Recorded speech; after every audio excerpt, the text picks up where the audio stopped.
বিনা হিসাবে জান্নাতে যেতে হলে একটি কাজ করুন। বিনা হিসাবে আপনি যদি জান্নাতে যেতে চান, আমার ভাইরা একটু খেয়াল করেন, আল্লাহ তাআলা যদি আমাদের কাছে হিসাব চায় তাহলে হিসাব দিয়ে আল্লাহর কাছে মাপ পাওয়া সম্ভব না। আল্লাহ যদি আমাদের কাছে হিসাব চায়, আল্লাহর কাছে আমরা হিসাব দিতে পারবো না।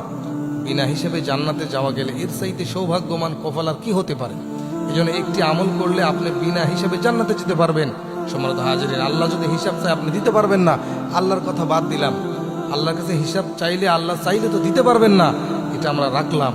সাধারণ দুনিয়ার বিচারে আসেন, কোনো মানুষ যে কোম্পানিতে চাকরি করে, একটা মানুষ যার আন্ডারে থাকে, সে যদি পরিপূর্ণভাবে হিসাব চায়, ওই কর্মচারী হিসাব দিতে পারে না। তাহলে আল্লাহ তাআলা আমাদেরকে এত নিয়ামত দান করেছেন, ওই আল্লাহ যদি হিসাব চায় আমরা দিতে পারবো না। এই জন্য বিনা হিসাবে যদি জান্নাতে যাওয়া যায়, এর চাইতে সৌভাগ্যবান কপাল আর কিছু হতে পারে না। এই জন্য নবীজি বলছেন, কোনো ব্যক্তি যদি বিনা হিসেবে জান্নাতে যেতে চায়, তার একটি আমল লাগবে, সেই আমলটির নাম হলো ধৈর্য। সেই আমলের নাম কি? ধৈর্য। কোনো ব্যক্তি যদি যে কোনো কাজে ধৈর্য ধারণ করতে পারে, আল্লাহ অবশ্যই তাকে বিনা হিসাবে কি করবেন? জান্নাত দেবেন। সুবহানাল্লাহ। প্রত্যেকটা কাজের মধ্যে ধৈর্যের পরিচয় আছে না নাই? আপনি নামাজ পড়তেছেন, নামাজের মধ্যে ধৈর্য সহকারে নামাজ পড়বেন, তাড়াহুড়া করবেন না, দ্রুত নামাজ পড়বেন না, ধীরে স্থিরভাবে নামাজ আদায় করবেন ধৈর্য নিয়ে। আপনি গাড়িতে উঠছেন, বাসে উঠছেন, বাসের মধ্যে অনেক সময় অনেক ভিড় দেখা যায়, মানুষ অধৈর্য হয়ে বিরক্ত হয়ে অন্য মানুষকে অনেক সময় বকাবাজি করে, গালিগালাজ করে ফেলে। আপনি এখানেও ধৈর্য ধারণ করেন। আপনাকে একজন কষ্ট দিয়েছে, আঘাত করেছে, আপনি ধৈর্য ধারণ করেন। ধৈর্যের ফল আল্লাহ নিজের হাতে দিবেন। নবীজি বলেন, আমার যেই উম্মতটা দুনিয়াতে ধৈর্য ধারণ করবে বেশি, আল্লাহ তাআলা তাকে বিনা হিসেবে জান্নাত দিয়ে দেবে। সুবহানাল্লাহ। এই জন্য আমাদের এই আমলটা কি করতে হবে? সকলের মধ্যে থাকতে হবে। সেই আমলটা হলো আমাদের সকলের ধৈর্য থাকতে হবে। এই বিষয়ে নবীজির একজন সাহাবী ছিলেন, হযরতে আবু যর গিফারী রাদিয়াল্লাহু তাআলা আনহু। নবীজি একদিন মসজিদের মধ্যে আসার পরে সাহাবায়ে কিরামকে বললেন, তোমরা কি দুনিয়াতে জান্নাতি মানুষ দেখতে চাও? সাহাবায়ে কিরাম আশ্চর্য হয়ে গেলেন যে দুনিয়াতে আল্লাহ 10 জন মানুষকে জান্নাতের টিকিট দিয়েছেন। এছাড়াও সমস্ত সাহাবে কিন্তু নবীজির জান্নাতি, কিন্তু বিশেষ করে 10 জনকে আল্লাহ খাস করেছেন। এরপরে নবীজি যখন বললেন, তোমরা দুনিয়াতে জান্নাতি মানুষ দেখতে চাও, নবীজি তখন সাল্লাল্লাহু আলাইহি সাল্লামের কথায় সাহাবায়ে কিরাম আশ্চর্য হয়ে গেলেন যে নবী আবার কাকে নতুন করে জান্নাতের সুসংবাদ দিচ্ছেন। সুবহানাল্লাহ। কারণ নবী যাকে সুসংবাদ দিবেন সে অবশ্যই কি হবে? জান্নাতে।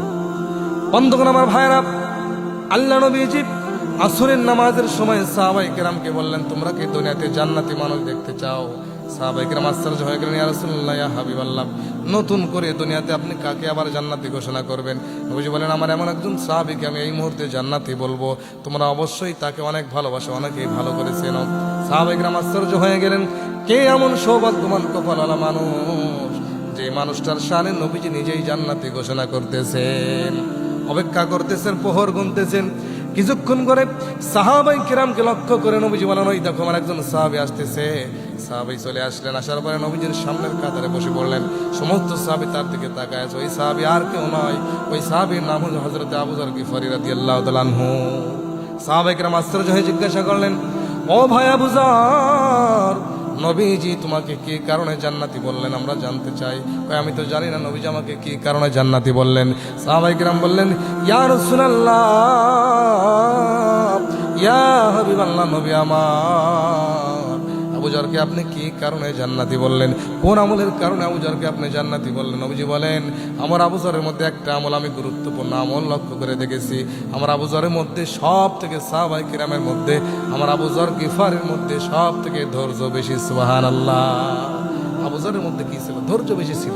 এই জন্য আপনি যদি ধৈর্য ধারণ করতে পারেন, তাহলে আপনাকে আল্লাহ বিনা হিসেবে জান্নাত দেবে। হিসাব দিয়ে আল্লাহর কাছে মাপ পাওয়া সম্ভব না। এই জন্য বিনা হিসেবে জান্নাতে যেতে পারলে এর থেকে ভালো আর কি হতে পারে? এই জন্য আপনি এই আমলটি বেশি করবেন। সেটা হলো প্রত্যেকটি কাজে, নামাজে হোক, ভালো হোক, দুনিয়াবি কাজ হোক, আখিরাতের কাজ হোক, প্রত্যেকটি কাজের আমরা কি করতে হবে?